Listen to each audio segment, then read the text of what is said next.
Welcome to an actual Tophet.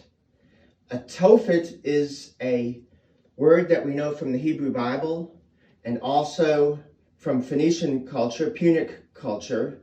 There's a Tophet in the Phoenician colony in North Africa of Carthage. The site of a Tophet is a horrible place. It's a dreadful place. So we're in a virtual reality. The scenery is based on actual photographs of the Hinnom Valley, and I've reconstructed here a Tophet for you. The Hinnom Valley, the Valley of Ben Hinnom, Hebrew Gez Valley, Gehinnom, Gehenna, a place associated with the fires of torment. And part of that association of the Hinnom Valley with hell is the practice here on the Tophet of human sacrifice, child sacrifice. So these are sacrifices that the Bible calls sacrifices to the god Molech. Molech is probably not the original pronunciation, but the god Molech was the god, the chthonic or infernal god of child sacrifice. The Hinnom Valley, where we are, is one of three major valleys in Jerusalem. It runs to the east and south of the city. Coming down the middle of the city is the Tophet Valley. And then the best known valley is the one that runs between the Mount of Olives to the west of Jerusalem and Jerusalem proper. And that's the Kidron Valley. And they all of these valleys kind of meet down by this potsherd gate at the lowest southern extremity of the city.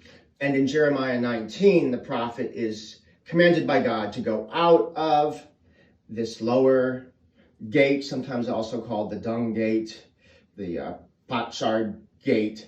It's associated with the garbage dumps.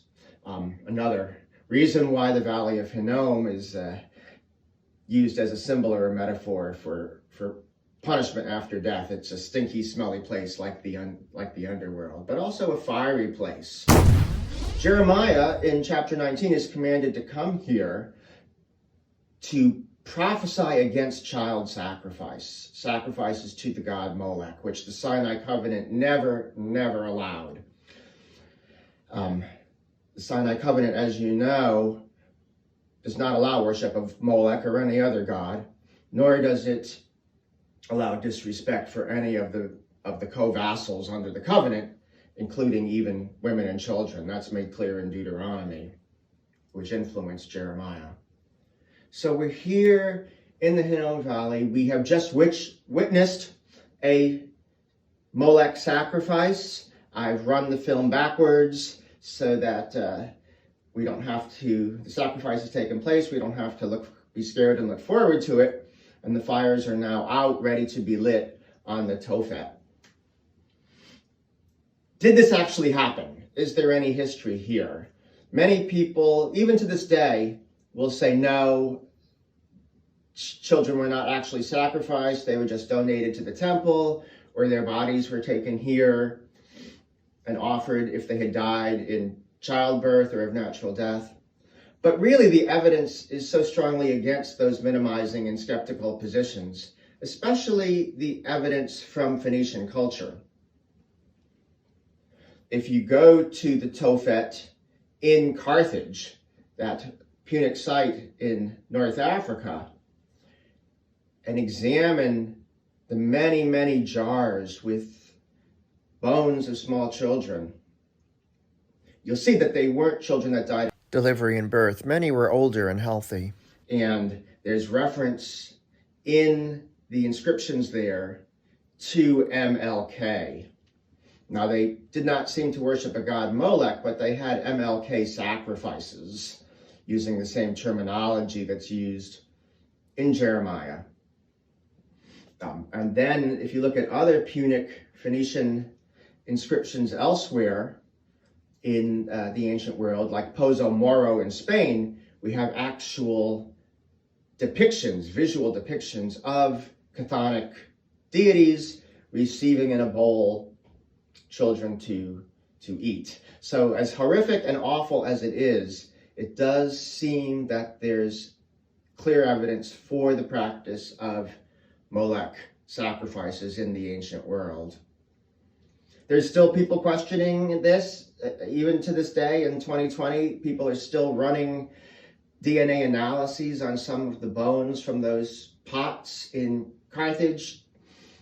It seemed initially like there was a preponderance of male bones, but then a female DNA was found there. But that, again, is not unusual, given that we have a child sacrifice of Jephthah's daughter.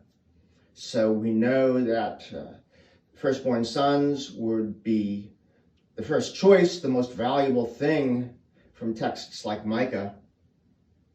The firstborn would be the most valuable baby to sacrifice, but daughters could also be sacrificed if that was the situation, as it was with the story of Jephthah in the book of Judges.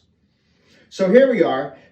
This is an appropriate time in our course to introduce Jeremiah chapter 19 and child sacrifice, because in sections we're about to look at Jeremiah 20 and see the tremendous pain and the fiery prophetic anger of Jeremiah and God that bubbles up.